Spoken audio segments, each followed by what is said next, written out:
नमस्कार, आप देख रहे हैं प्राइम न्यूज और मैं हूं आपके साथ मोनिका गुप्ता। बुलेटिन की शुरुआत करेंगे इस वक्त की बड़ी और दुखद खबर से। आपको बता दें, सीएम योगी आदित्यनाथ के पिता आनंद बिष्ट का निधन हो गया। दिल्ली के एम्स में उन्होंने अंतिम सांस ली।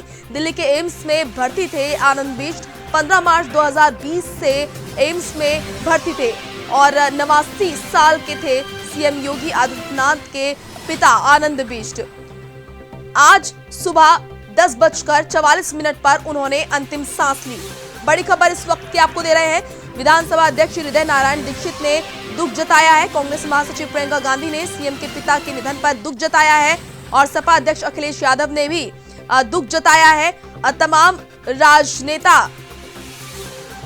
शोक संदेश दे रहे हैं और दुख जता रहे हैं। जाहिर सी बात है, इस संकट की घड़ी में सभी सांत्वना दे रहे हैं सीएम योगी आदित्यनाथ को। लेकिन सीएम योगी आदित्यनाथ, आपको बता दें, लगातार बैठकें कर रहे हैं। अपनी कर्तव्य निष्ठा का पालन करते हुए अब लगातार बैठकें कर रहे हैं और एक तरफ पितृ क्षति उन्हें हुई है और दूसरी तरफ उन्हें अपना प्रदेश भी देखना है। तो ऐसे में दोहरी चुनौती उनके सामने खड़ी हो गई है। बड़ी खबर इस वक्त की आपको दे रहे हैं। सीएम योगी आदित्यनाथ के पिता आनंद बिष्ट का निधन हो गया। पवन दीक्षित हमारे सहयोगी जुड़ चुके हैं। पवन, क्या कुछ अपडेट आपके पास? आपको बता दें कि कुछ ही देर में अभी एम्स दिल्ली से उनके पिता यहाँ के लिए उनकी जो डेड बॉडी है, जो उसको अपने पैतृक गांव के लिए रवाना किया जा रहा है। और पहले ये एयर एम्बुलेंस से उनको यहाँ पर लाया जा रहा था, लेकिन अब उनको एम्बुलेंस के माध्यम से दिल्ली से उनके पैतृक गांव में शाम तक पहुंच जाएगी और उसके बाद में उनका जो अंतिम संस्कार है वो कल हरिद्वार में उनका अंतिम संस्कार किया जाएगा। ऐसी जानकारी अभी मिल रही है। और अभी जिस तरीके से ये मुख्यमंत्री योगी आदित्यनाथ के पिता का निधन होने के बाद से ही तमाम जो बड़े नेता हैं, जो राजनेता हैं, वो सभी लोग अपना ट्वीट के माध्यम से शोक संवेदनाएं व्यक्त कर रहे हैं। मुख्यमंत्री त्रिवेंद्र सिंह रावत ने भी ट्वीट कर इसमें शोक संवेदनाएं व्यक्त की है। जाहिर सी बात है पवन, इस दुख की घड़ी में सभी सांत्वना दे रहे हैं सीएम योगी आदित्यनाथ को और ये जरूरी भी है क्योंकि उन्हें दोहरी एक तरह से क्षति उनके सामने हो रही है। एक तरफ प्रदेश में जो है लगातार आंकड़े बढ़ रहे हैं, दूसरी तरफ उनको पितृ क्षति हुई है। तो ये दोहरी चुनौती उनके सामने एक तरह से खड़ी हो गई है सामने। बिल्कुल मोनिका, आपको बता दें, मुख्यमंत्री योगी आदित्यनाथ कर्म प्रधान मानते हैं, कर्म को प्रधान मानते हैं। यही वजह है कि वो लगातार अपने पिता के निधन के बाद भी वो लगातार अपने कामकाज निपटा रहे हैं, अपने प्रदेश की चिंता कर रहे हैं, अपने प्रदेश में किस तरीके की व्यवस्थाएं होनी चाहिए उन पर चिंता व्यक्त कर रहे हैं और वहीं अधिकारियों के साथ बैठक कर रहे हैं। जो भी चीजें हैं, किस तरीके से मूवमेंट होना है, किस तरीके से जो नए आज ही से कुछ नई चीजों में छूट भी दी गई है तो उनको कैसे लॉकडाउन का पालन किया जा सके, इन सभी चीजों पर समीक्षा कर रहे हैं। तो वहीं उनके पिता के निधन होने के बाद में उनको तमाम जगह से शोक संवेदनाएं भी मिल रही हैं। बिल्कुल पवन, और ऐसे कई मौके देखे गए जब सीएम योगी आदित्यनाथ भावुक होते हुए नजर आए। एक कार्यक्रम में भी जब एक पुत्र और एक पिता की प्रस्तुति देख रहे थे तो उस वक्त भी वो भावुक होते हुए नजर आ रहे थे। ऐसी घड़ी में अपने आप को संभालना उनके लिए बहुत मुश्किल है। नहीं, बिल्कुल मोनिका, भावुक भले मुख्यमंत्री योगी आदित्यनाथ हुए हों, लेकिन वो एक संत हैं। उन्होंने संत की ये परिभाषा कई जगह पर उन्होंने उदाहरण के तौर पर उन्होंने पेश की है। वो पिछले दिनों एक कार्यक्रम में भी जोली ग्रांट पहुंचे थे जहां पर उनके पिता भर्ती थे, लेकिन वो सिर्फ और सिर्फ उस प्रोटोकॉल का पालन करते हुए अपने सिर्फ जिस उद्देश्य से वो वहां पर आए थे सिर्फ उन्होंने वही काम निपटाया, बाकी किसी से उन्होंने मुलाकात नहीं की। लेकिन जिस तरीके से वो अपने कर्म को प्रधानता देते हैं, उससे ये जाहिर है कि मुख्यमंत्री योगी आदित्यनाथ अपने कर्म को तवज्जो ज्यादा देंगे, ना कि पिता की क्षति को।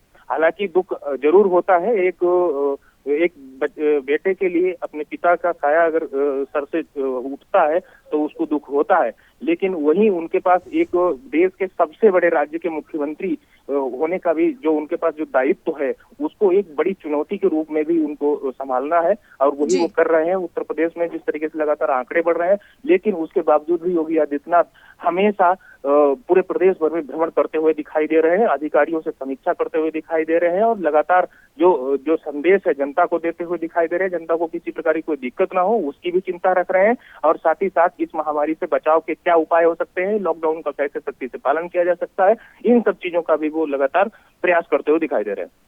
बिल्कुल पवन, जिस तरीके से आपने बताया कि हरिद्वार में उनको अंतिम विदाई उनको दी जाएगी, तो क्या कुछ जानकारी मिल पा रही है, कौन कौन वहां शामिल होगा?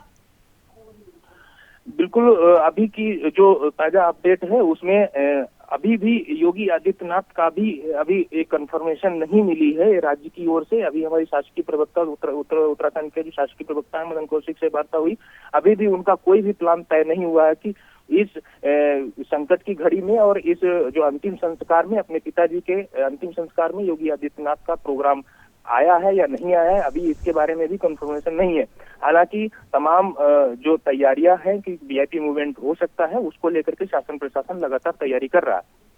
बिल्कुल पवन, माना जाता है कि सीएम योगी आदित्यनाथ के पिता भी काफी कर्मठ थे और उनकी जो जीवन शैली है वो भी बहुत काफी प्रभावी थी, क्योंकि वो भी इसी तरह का जीवन जीते थे, लोगों की मदद करना और समाज के लिए सेवा करना। बिल्कुल मोनिका, जिस तरीके से योगी आदित्यनाथ की जो पूरी फैमिली है, जो फैमिली बैकग्राउंड है, या उनके पिताजी का जो संघर्ष रहा है जीवन में, जो उन्होंने संघर्ष किया है, काफी लोअर फैमिली से वो आते थे, और उसके बाद में अपनी मेहनत के बलबूते पर उन्होंने अपने बच्चों को पढ़ाया लिखाया, और अपने आप जिस तरीके से फॉरेस्ट डिपार्टमेंट में एक रेंजर्स के पद से वो सेवानिवृत्त हुए हैं। तो छोटे से तब इतनी तनख्वाह भी नहीं हुआ करती थी, जो भी सरकारी गवर्नमेंट एम्प्लॉय होते थे उनकी इतनी सैलरी भी नहीं हो पाती थी, लेकिन उसके बावजूद भी उन्होंने अपने बच्चों को पढ़ाने लिखाने के बाद में जो भी जरूरी चीजें होती थी उन सबका पूरी तरह से ध्यान रखा। और आज यही वजह है कि एक बेटा उनका आर्मी में सूबेदार है, और जबकि एक उत्तर प्रदेश के मुख्यमंत्री, जो कि देश का सबसे बड़ा राज्य है, वहाँ पे अपनी सेवाएं दे रहे हैं, और जनता और उनको काफी वाहवाही भी लूटने को मिल रही है। तो ऐसे तमाम उनके किस्से रहे हैं। हालांकि जिस दिन से वो जब सेवानिवृत्त हुए थे 1991 में, उसके बाद से वो अपने पैतृक गाँव जो कि पौड़ी के यमकेश्वर ब्लॉक में है, वहीं रह रहे थे और वहीं पे अपनी खेती बाड़ी भी करते थे। उसके बावजूद भी वो सेवानिवृत्ति के बाद में भी लगभग 29 साल तक वो आज उन्होंने अच्छी वहां पर अपनी सेवाएं दी हैं। समाज सेवा में भी हमेशा आगे बढ़ करके वो आते रहते थे। और हालांकि इतने बड़े पद पे मुख्यमंत्री योगी आदित्यनाथ, जो कि उत्तर प्रदेश के मुख्यमंत्री हैं, रहते हुए, उससे पहले भी वो कई बार सांसद रहे, लेकिन उनके अपने परिवार में कोई भी बदलाव नहीं आया। जिस तरीके से वो अपनी जीवन शैली जी रहे थे, उसी शैली में आज तक वो जीवन अपना व्यतीत किया। बिल्कुल पवन, एक सन्यासी के तौर पर उन्होंने कब उन्होंने सन्यास लिया था और कब अपने घर को छोड़ दिया था और सन्यासी बन गए थे?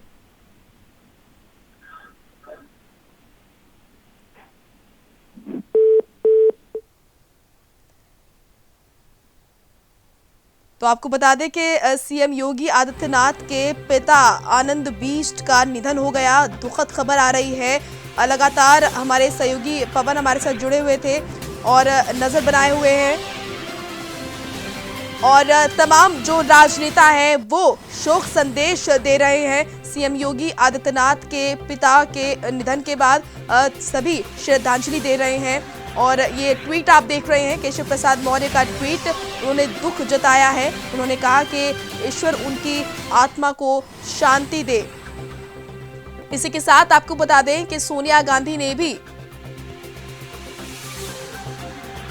आनंद बिष्ट, जो कि सीएम योगी आदित्यनाथ के पिता हैं, उनके निधन पर दुख जताया है। उन्होंने भी ट्वीट किया। तमाम राजनेता जो हैं उन्होंने ट्वीट कर श्रद्धांजलि दी, और उत्तराखंड के सीएम त्रिवेंद्र सिंह रावत ने भी सीएम योगी आदित्यनाथ के पिता को ट्वीट कर श्रद्धांजलि दी। ऐसी संकट की घड़ी में तमाम राजनेता उनके साथ हैं और उनको सांत्वना दे रहे हैं। ट्वीट के जरिए सभी ने श्रद्धांजलि दी सीएम योगी आदित्यनाथ के पिता को। आपको बता दें कि आज सुबह 10:44 पर आनंद बिष्ट ने अंतिम सांस ली। नितिन हमारे सहयोगी जुड़ चुके हैं। नितिन, क्या कुछ अपडेट आपके पास? देखिए, अभी जो एक लेटर जारी किया गया है मुख्यमंत्री योगी आदित्यनाथ की तरफ से, उसमें साफ तौर पर इस बात का जिक्र किया है कि उनके पिताजी जो है वो कैलाशवासी हो गए हैं और मुख्यमंत्री योगी आदित्यनाथ का पूरा मन था कि वो अपने पिता के अंतिम दर्शन के लिए जाएं। लेकिन जिस तरह से उत्तर प्रदेश के साथ साथ पूरा देश वैश्विक महामारी के साथ साथ कोरोना जैसी लड़ाई में लड़ रहा है, उसके खिलाफ जो 23 करोड़ की जनता का हित मुख्यमंत्री योगी आदित्यनाथ ने पहले सोचा है। वो कह रहे हैं कि वो अंतिम दर्शन के लिए और जो रेनोवेशन का कार्यक्रम होना है उसमें नहीं जाएंगे, और वो मुख्यमंत्री योगी आदित्यनाथ होने के नाते नाते प्रदेश के एक बहुत ही बड़े रक्षक के रूप में सामने आए हैं। वो लगातार बैठकों के साथ साथ अधिकारियों को निर्देश भी देंगे कि जो रेनोवेशन होना है उसमें जो कार्यकर्ता है या फिर जो लोग हैं वो बड़ी संख्या में ना मौजूद हो, क्योंकि लॉकडाउन लगा हुआ है और लॉकडाउन में इन गाइडलाइंस का पालन करना बहुत ही जरूरी है कि एक बड़ी संख्या वहां पर ना पहुंचे उनके पिताजी के आखिरी दर्शन करने के लिए और अंतिम संस्कार के कार्यक्रम में। तो ये एक बहुत ही बड़ी खबर उत्तर प्रदेश से इस वक्त की निकल आई है कि मुख्यमंत्री योगी आदित्यनाथ ने एक बार फिर से अपने कर्तव्य का निर्वहन किया है। सीएम की कुर्सी उन्होंने पहले देखी है, उसके बाद उन्होंने एक बेटे होने का जो उन्होंने साफ तौर पर पत्र में जिक्र किया है कि मेरा बहुत मन था जाने का, लेकिन मैं लॉकडाउन की वजह से नहीं जा रहा हूं, क्योंकि जो ये लड़ाई चल रही है कोरोना की, उस लड़ाई को लड़ना पहले है। बिल्कुल, बहुत महत्वपूर्ण जानकारी नितिन आपने दी, और लगातार हम यही कहते हुए सुनते हैं सीएम योगी आदित्यनाथ को कि कर्म ही धर्म है, और यहाँ पर इस बात को हम देख भी रहे हैं कि किस तरह से पितृ क्षति होना बहुत बड़ी बात होती है किसी भी पुत्र के लिए, पुत्री के लिए। लेकिन यहाँ पर अपने कर्तव्यों का पालन करते हुए अपने प्रदेश को पहले देख रहे हैं सीएम योगी आदित्यनाथ। कोई भी कल्पना नहीं कर सकता उनके दुख की। बिल्कुल, साफ तौर पर इस दुख की घड़ी में कोई भी होता तो वो पहले अपने पिता के दर्शन करने के लिए या फिर जो रेनोवेशन का कार्यक्रम होना है उसमें पहुंचता। लेकिन जिस तरह से मुख्यमंत्री योगी आदित्यनाथ ने साफ तौर पर इस बात को कहा है कि 23 करोड़ जनता उनके लिए बहुत ही अहम है, सबसे पहले इस कोरोना की लड़ाई को लड़ना है, उसके बाद कुछ और चीजें होंगी जिस पर ध्यान किया जाएगा। मुख्यमंत्री ने साफ तौर पर इस बात को भी उसमें जिक्र किया है कि उनका बहुत मन था कि वो अपने पूज्य पिताजी के आखिरी दर्शन करें, उनके अंतिम संस्कार में पहुंचे, लेकिन लॉकडाउन का पालन भी करना है और वो आम जनता से जो जहां पर ये अंतिम संस्कार होना है वहां की भी जनता से और लोगों से ये अपील करते हुए नजर आ रहे हैं कि बड़ी संख्या में वो लोग भी ना पहुंचे अंतिम दर्शन करने के लिए। तो ये एक बहुत ही बड़ा दिल मुख्यमंत्री योगी आदित्यनाथ का और कर्तव्य पूरा निकल कर सामने आया है कि उन्होंने अपने पिता के अंतिम दर्शन करने से पहले 23 करोड़ की जनता के बारे में सोचा है और कोरोना की लड़ाई के बारे में सोचा है। बिल्कुल, दोहरी चुनौती इस वक्त सीएम योगी आदित्यनाथ के सामने है, और उन्होंने दिखाया भले ही उनको पितृ क्षति हुई हो, लेकिन एक पिता के तौर पर अपने प्रदेश को देख रहे हैं वो। जैसे एक पिता अपने पुत्र के बारे में सोचता है, वो भी अपने प्रदेश के बारे में सोच रहे हैं और अपने कर्तव्य निष्ठा का पालन करते हुए पहले अपने राज्य को देख रहे हैं। हाँ बिल्कुल, साफ तौर पर क्योंकि लगातार अटकलें लगाई जा रही थी और जिस तरह से कल रात से ये खबरें सामने निकल कर आ रही थी कि कहीं ना कहीं उनके पिता का जो स्वास्थ्य है वो सही नहीं है। उसके बाद उन्होंने जेपी नड्डा जो कि भाजपा के राष्ट्रीय अध्यक्ष हैं, गृह मंत्री अमित शाह, उन दोनों को वहां पर भेजा, एम्स हॉस्पिटल वो लोग गए और उसके बाद जो हाल चाल था वो सारी चीजें मुख्यमंत्री योगी आदित्यनाथ को बताई गई। आज भी 10:44 पर जब मुख्यमंत्री योगी आदित्यनाथ को ये पता चला कि उनके पिता अब इस दुनिया में नहीं है, उसके बावजूद मुख्यमंत्री ने लगातार बैठक अपनी जो थी टीम 11 के साथ वो जारी रखी, क्योंकि कोरोना की लड़ाई बहुत ही अहम है। 23 करोड़ जनता वो बहुत अहम है मुख्यमंत्री के लिए। और साफ तौर पर इस बात को भी कहा कि आने वाले कोरोना की लड़ाई जिस तरह से हम लड़ रहे हैं उसको और बेहतर तरीके से लड़ना है, क्योंकि जो पॉजिटिव केसेस की संख्या उत्तर प्रदेश में बढ़ी है उसके लिए जो लड़ाई है उसको मजबूती से लड़ना बहुत ही जरूरी है। तो आप साफ तौर पर आप देख सकते हैं कि किस तरह से कर्तव्य निष्ठा निकलकर सामने आई मुख्यमंत्री योगी आदित्यनाथ की, और साफ तौर पर उन्होंने इस बात को कह दिया कि मैं जो अंतिम संस्कार है उसमें नहीं जाऊंगा। मन तो मेरा बहुत था मिलने का, लेकिन उसके बावजूद मैं इसमें नहीं जाऊंगा, क्योंकि हमारे लिए 23 करोड़ की जो जनता है वो बहुत ही अहम है और उनसे हमारा जो लगाव है, कोरोना की जो लड़ाई है वो बहुत ही जरूरी है। बिल्कुल नितिन, जो दिखाई दे रहा है, परिस्थिति जो नजर आ रही है, उससे लगता है कि बहुत ही साधारण तरीके से उनको अंतिम विदाई दी जाएगी आनंद बिष्ट को। हाँ बिल्कुल, साफ तौर पर क्योंकि मुख्यमंत्री की तरफ से जो लेटर जारी किया गया उस लेटर में भी इस बात का जिक्र किया गया है कि जो लोग इस अंतिम संस्कार के कार्यक्रम में पहुंचने वाले थे या फिर जो कार्यकर्ता या जो उनके परिवार के लोग हैं वो भी बड़ी संख्या में ना पहुंचे, क्योंकि लॉकडाउन का पूरी तरह से पालन करना बहुत ही जरूरी है। और जिस तरह से नॉर्म्स बनाए गए हैं जो गाइडलाइन के तहत है कि 20 से ज्यादा लोग ऐसे क्रिमिनेशन का जो प्रोग्राम हो रहा है, जो कार्यक्रम हो रहा है, उसमें नहीं पहुंचते हैं। तो इस गाइडलाइन का पूरी तरह से पालन किया जाए, लॉकडाउन का पालन किया जाए और जो अंतिम संस्कार का कार्यक्रम है उसमें बड़ी संख्या में लोग ना पहुंचे। अपनी जो भी संवेदना है वो आप अपने मन से करिए, क्योंकि सोशल मीडिया पर भी देखा जा रहा है कि लगातार विपक्ष के कई सारे बड़े नेता जो है वो ट्विटर के जरिए मुख्यमंत्री के पिता को श्रद्धांजलि देते हुए नजर आ रहे हैं, मुख्यमंत्री को सांत्वना देते हुए नजर आ रहे हैं। और उसी का पालन अब मुख्यमंत्री भी कर रहे हैं कि लॉकडाउन में ज्यादा भीड़ ना लगे, उसके लिए उन्होंने लेटर भी जारी किया है और ये भी कहा है कि बंद तो मेरा बहुत था लेकिन मैं नहीं जाऊंगा, क्योंकि 30 करोड़ की जनता मेरे लिए सबसे अहम है और वो पहले उसकी कोरोना की जो लड़ाई चल रही है उस लड़ाई में उसका साथ देना बहुत जरूरी है। बिल्कुल नितिन, हम वो लेटर दिखा रहे थे अपनी जनता, अपने दर्शकों को, जो सीएम योगी आदित्यनाथ द्वारा जारी किया गया था, जिसमें लिखा गया है कि मेरे लिए मेरे प्रदेश की जनता पहले है और मैं अपने कर्तव्यों का पालन करूंगा और अपने पिता के जो अंतिम दर्शन है वो मैं नहीं कर पाऊंगा, इसका मुझे दुख है। नितिन, कर्म ही धर्म है, इसका जो सटीक उदाहरण आज सीएम योगी आदित्यनाथ ने दिया है। बिल्कुल साफ तौर पर, क्योंकि लगातार इस तरह की जो चीजें वो लगातार निकलती आई हैं। अगर हम 1 महीने 1.5 महीने पहले चले तो 1.5 महीने पहले भी मुख्यमंत्री योगी आदित्यनाथ जब दिल्ली के दौरे पर गए थे तो उन्होंने वहां पर प्रधानमंत्री से मुलाकात करी थी, गृह मंत्री से मुलाकात करी थी और उसके बाद समय निकालकर वो एम्स अस्पताल पहुंचे थे, जहां पर उन्होंने अपने पिता का हालचाल पूछा था। इसके पहले भी अगर हम देखें तो लगातार उनके पिता की जो हालत थी वो स्थिर नहीं थी, वो लगातार बीमार थे, कई सारी बीमारियों से जूझ रहे थे। ऋषिकेश के एम्स अस्पताल में उनका इलाज चल रहा था और उस इलाज के दौरान भी कहीं ना कहीं मुख्यमंत्री योगी आदित्यनाथ ये कोशिश लगातार कर रहे थे कि जनता जो उत्तर प्रदेश की है वो उनके लिए पहले है। कई सारे पार्टी के जो कार्यक्रम थे उसमें भी उन्होंने शिरकत करी थी और कोशिश यही करी थी कि जनता के बीच में जो विश्वास उन्होंने स्थापित किया है वो विश्वास हमेशा लगातार बना रहे। और आज इतना बड़ा जो उन्होंने बलिदान दिया, क्योंकि एक बलिदान ही कहा जाएगा मोनिका, क्योंकि एक पिता के लिए एक बेटे के लिए उनके पिता की मृत्यु हो जाना बहुत ही बड़ी बात होती है। और इस मौके पर जब मुख्यमंत्री योगी आदित्यनाथ ने साफ तौर पर इस बात को कह दिया कि बहुत मन था मेरा दर्शन करने का लेकिन मैं नहीं जा रहा हूं, क्योंकि 30 करोड़ की जनता मेरे लिए सबसे अहम है और वो पहले है। तो यहाँ पर साफ तौर पर उनकी जो कर्तव्य निष्ठा है वो निकलकर सामने आई है। बिल्कुल नितिन, ने यहाँ पर जिस तरह से सीएम योगी आदित्यनाथ ने आज जो फैसला लिया है वो बेहद काबिल तारीफ भी कहेंगे, क्योंकि ये करना बेहद कठिन था किसी भी बच्चे के लिए। उसका पिता का चले जाना बहुत दुख की बात है और पिता का साया सर से उठ जाना। सीएम योगी आदित्यनाथ ने बचपन से देखा होगा अपने पिता को, उनके साथ जो वक्त बिताया होगा, उनके आखिरी क्षण में वो याद आ रहे होंगे, लेकिन इसको लाचारी कहेंगे या फिर उनकी निष्ठा कहेंगे कि वो नहीं मिल रहे हैं और ना ही अंतिम दर्शन करेंगे अपने पिता के। देखिए, फैन फॉलोइंग भी मुख्यमंत्री योगी आदित्यनाथ की कम नहीं है। बहुत ही ऐसा बड़ा यूथ है जो लगातार मुख्यमंत्री योगी आदित्यनाथ को फॉलो करता आया है। पार्टी के कई सारे ऐसे जो यूथ लीडर्स हैं वो मुख्यमंत्री को फॉलो करते आए हैं और आज जिस तरह से मुख्यमंत्री ने ये अहम कदम उठाया है, कहीं ना कहीं उनके लिए भी जो यूथ है जो मुख्यमंत्री योगी आदित्यनाथ को फॉलो करता हुआ नजर आता है, उसके लिए भी एक मिसाल होगा कि इतनी बड़ी हृदय विकारक घटना घटने के बावजूद मुख्यमंत्री ने ये कहा कि उनके लिए प्रदेश की जनता पहले है, उनके लिए प्रदेश के जो लोग हैं वो पहले है, 30 करोड़ जनता अहम है, कोरोना की जो लड़ाई, जो वैश्विक लड़ाई हम लड़ रहे हैं वो पहले अहम है। तो कहीं ना कहीं जो यूथ है उसके लिए भी एक बहुत ही बड़ा एग्जाम्पल मुख्यमंत्री योगी आदित्यनाथ ने सेट किया है। बिल्कुल नितिन, यहाँ पर सीएम योगी यहाँ पर सीएम योगी आदित्यनाथ ने जिस तरह से ये फैसला लिया है बेहद इसको काबिल तारीफ है और इसको बलिदान ही कहेंगे, जिस तरह से वो प्रदेश को पहले देख रहे हैं और अपने पिता के अंतिम दर्शन नहीं करेंगे। बहुत बहुत शुक्रिया तमाम महत्वपूर्ण जानकारी देने के लिए नितिन।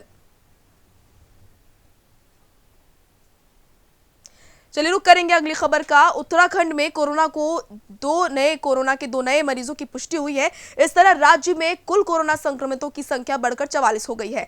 नए दोनों मरीज देहरादून के हैं। हालांकि राहत भरी खबर यह है कि उत्तराखंड में अब तक किसी भी कोरोना संक्रमित की मौत नहीं हुई है और 11 लोगों को ठीक किया जा चुका है। फिलहाल 33 एक्टिव केस राज्य में दिखाई दे रहे हैं।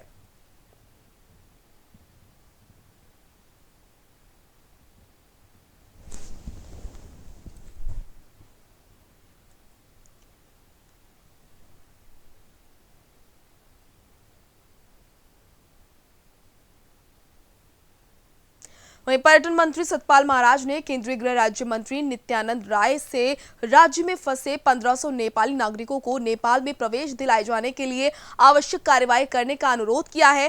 पर्यटन मंत्री ने बताया कि केंद्रीय मंत्री को इस तथ्य से अवगत कराया गया कि उत्तराखंड के सीमांत जनपद पिथौरागढ़ के धारचूला और आसपास के क्षेत्रों में लॉकडाउन के कारण नेपाल के लगभग 1500 लोग काफी समय से फंसे हुए हैं, जिनको नेपाल में प्रवेश कराए जाने हेतु प्रयास भी किए गए, लेकिन उनको नेपाल सरकार उनके ही देश में प्रवेश नहीं दे रही है, जिससे नेपाल के लोगों के सामने संकट की घड़ी पैदा हो गई है। के पिथौरागढ़ जिले के धारचूला क्षेत्र में काफ़ी नेपाली भारत में फंसे हुए हैं जो नेपाल मूल के हैं और निश्चित रूप में वो लॉकडाउन वहाँ हो रखा है। मैंने केंद्रीय गृह राज्य मंत्री जी से प्रार्थना की है कि उनको जो है लॉकडाउन के बाद उनको प्रवेश दिया जाना चाहिए ताकि वो लोग अपने अपने घरों में जा सकें। और इस समय वहाँ समस्या पैदा हो रही है, तो लगभग 1500 पूरे क्षेत्र के अंदर लोग हैं जो समय हिंदुस्तान में फंसे हुए हैं और नेपाल और भारत की जो मैत्री है उसको और प्रबल बनाने के लिए हमें चाहिए कि निश्चित रूप में उनका हम मदद करें, साथ दें ताकि वो अपने गंतव्य स्थानों तक पहुंच सकें। आज यानी 20 अप्रैल से केंद्र सरकार कुछ और छूट देने जा रही है, लेकिन ये छूट किन क्षेत्रों को मिलेगी इसे लेकर हरिद्वार में संशय बना हुआ है, क्योंकि हरिद्वार को उत्तराखंड सरकार ने देहरादून के साथ ही रेड जोन यानी कि सबसे ज्यादा कोरोना प्रभावित एरिया में शामिल किया है। हालांकि हरिद्वार एसएसपी ने स्पष्ट किया है कि रेड जोन क्षेत्रों को छोड़कर बाकी क्षेत्रों में केंद्र सरकार द्वारा जारी नई गाइडलाइन के अनुसार लॉकडाउन में छूट दी जाएगी। साहब आए थे अभी राउंड पे, साहब ने लगातार हमसे पूछा कि कुछ खाने की या पानी की या किसी बात की कोई समस्या है, साहब को अवगत कराया गया है। खाने पानी और पीने का पानी, सैनिटाइजर वगैरह सब लोग उपलब्ध हो रहा है लगातार ड्यूटियों पे जगह जगह थाने के माध्यम से और हमारे माध्यम से सबको बांटा जा रहा है। ऐसा कोई समस्या नहीं है। साफ़ सफाई के लिए जो यहाँ बताया गया है उसको नगर पालिका के माध्यम से लगातार पिकेटर्स को सैनिटाइज करवाया जा रहा है। 11वें ज्योतिर्लिंग बाबा केदारनाथ मंदिर के कपाट आने वाले 29 अप्रैल को खुलने जा रहे हैं, लेकिन इस बार कोरोना वायरस के चलते ये यात्रा बिना भक्तों के ही चलने वाली है। केदारनाथ यात्रा में भक्तों की भीड़ न उमड़ पड़े, इसके लिए पुलिस ने अपना रूट मैप तैयार कर लिया है। हालांकि केदारनाथ यात्रा को लेकर अभी उत्तराखंड शासन से यात्रा का प्लान आना बाकी है। रुद्रप्रयाग के विधायक भरत सिंह चौधरी ने भी कहा है कि इस बार सरकार को केवल धार्मिक परंपराओं को ध्यान में रखते हुए पूजा अर्चना ही करनी चाहिए और इसकी व्यवस्था करनी चाहिए। इस समय जो देश के अंदर और ग्लोबली देश के नहीं बल्कि पूरे दुनिया के अंदर जो इस समय कोविड-19 को लेकर के स्थिति बनी हुई है और जिस तरह से डिटेरियोरेट हो रही है, दिन प्रतिदिन स्थिति और बिगड़ रही है। हम खुशकिस्मत हैं कि उत्तराखंड में हम लोगों ने काफ़ी हद तक ये नियंत्रण की स्थिति में है, लेकिन उसके बावजूद अभी ये उम्मीद करना कि यात्रा चल पाएगी मेरे ख्याल से संभव नहीं होगा। और टोकन वे में जो एक तरह से पूजा अर्चना जो औपचारिकताएं होती हैं वो होनी चाहिए। और अगर हम ये उम्मीद कर रहे हैं कि इसमें यात्री देश भर से आएगा तो उसकी संभावना फ़िलहाल दूर दूर तक कहीं नजर नहीं आती। देखिए, श्री केदारनाथ जी के जो कपाट खुलने हैं उस संबंध में अभी विस्तृत दिशा निर्देश पुलिस मुख्यालय और शासन स्तर से हमें 1-2 दिनों में प्राप्त हो जाएंगे, तो हम आपको डिटेल में इसके बारे में बता पाएंगे। लेकिन फ़िलहाल ये पहले से तय है कि 26 तारीख को भगवान केदार की जो डोली है वो ऊखीमठ मंदिर से प्रस्थान करेगी और 28 की शाम को वो श्री केदार पहुंच जाएगी और 29 की सुबह कपाट खुलने हैं। अभी तक क्योंकि 3 मई तक लॉकडाउन डिक्लेयर है और किसी प्रकार की यात्रा, धार्मिक यात्रा वहाँ पे दर्शन के लिए वो नहीं कोई निर्देश है कि वो वहाँ पे लोग जा सकेंगे। सिर्फ परंपराओं का ध्यान रखा जाएगा। इस संबंध में ही हमने दिशा निर्देश जो है मांगे हैं मुख्यालय से। तो वहीं कोरोना वायरस की संकट की घड़ी में लॉकडाउन को लेकर मजदूर लोग काफी परेशान हैं और अपना जीवन यापन परेशानी में कर रहे हैं। सरकार जरूरतमंदों की मदद भी कर रही है, लेकिन कुछ लोग जो है कुछ लोगों की वजह से लोगों को उनका अधिकार नहीं मिल पा रहा है, जो जरूरतमंद हैं और जिनको जरूरत है चीजों की। दरअसल सर्वे कार्य में लगाए गए शिक्षकों ने धांधलीबाजी करते हुए अपने करीबी लोगों को राशन उपलब्ध करा दिया, जिससे जरूरतमंद लोग राशन लेने के लिए दर दर की ठोकरें खा रहे हैं। अब नगर निगम कर्मियों को इसमें लगाया गया है, जिससे कि जरूरतमंद तक राशन पहुंचाया जा सके। कच्चे राशन वाली समस्या, उस समस्या को हम लेकर सब लोग यहाँ आए थे और हम सब लोग काफ़ी परेशान हैं। मेहनत मजदूरी करके अपना हम पालन पोषण करते हैं और हमें कोई भी मतलब ऐसी सहायता नहीं मिली है जिससे हमें कुछ मदद मिल सके। हम लोग काफ़ी परेशान हैं। हम लोग किराए पे रहते हैं और मेहनत मजदूरी करके अपना पालन पोषण कर रहे हैं और हम कर्जा ले लेके अपने जो है घर की राशन की पूर्ति कर रहे हैं, जिससे हमारे परिवार के बच्चों का पेट पल सके। और हमारे ऊपर कर्जा भी हो गया है और अगर हम सब्जी की दुकान लगाने के प्रयास भी करते हैं, कोशिश भी करते हैं, जबकि हमारे पास बनावा नहीं है, बनवाना चाहिए था, लेकिन अब परिवार का पेट पालना तो कुछ ना कुछ तो करना पड़ेगा। इनफैक्ट हम लोग जो ट्रांसपेरेंट वितरण के लिए जो भी हमको उचित माध्यम लग रहा है हम इसको कर रहे हैं। पार्षद लोगों ने अपने अपने वार्डों की सूची दे रखी है और उसमें हम लोग हर नगर निगम का जो यहाँ पर 40 वार्ड हैं उनमें से 7 नंबर के वार्ड को छोड़ करके सभी को लगभग 100 से अधिक किटें जो लाभार्थियों को दे भी चुके हैं। उसके बाद भी आप ही लोगों से और कुछ लोगों से हमको सूचना मिली, हमारे कंट्रोल रूम में सूचना मिली, उनको वितरण में उनसे हमने काम लिया था और चूँकि वो लोग शहर की स्थिति से वाकिफ़ भी हैं, यही काम भी करते हैं, हमने उनको इंडिपेंडेंट सर्वे जिसमें हमने उनसे कहा था कि स्पेशली जो हमारे जो किराएदार हैं, हमारे जो मजदूर वर्ग है जो किराए में यहाँ पर रह रहे हैं, बाहर के रहने वाले लोग हैं, कई लोग ऐसे हैं मुरादाबाद रामपुर होकर के फंसे हैं और उनके पास अगर राशन इत्यादि ख़त्म हो गया है, हमने उनको ऐसे लोगों को तलाश करने के लिए कहा गया है। कल हमने वार्ड वार इसका सर्वे कराया था रैंडम, तो उसकी हमारे पास करीब 2500 लोगों की सूची आ चुकी है ऐसे। चलिए फिलहाल रुक रहे हैं एक छोटे से ब्रेक के लिए, जल्द हाजिर होंगे।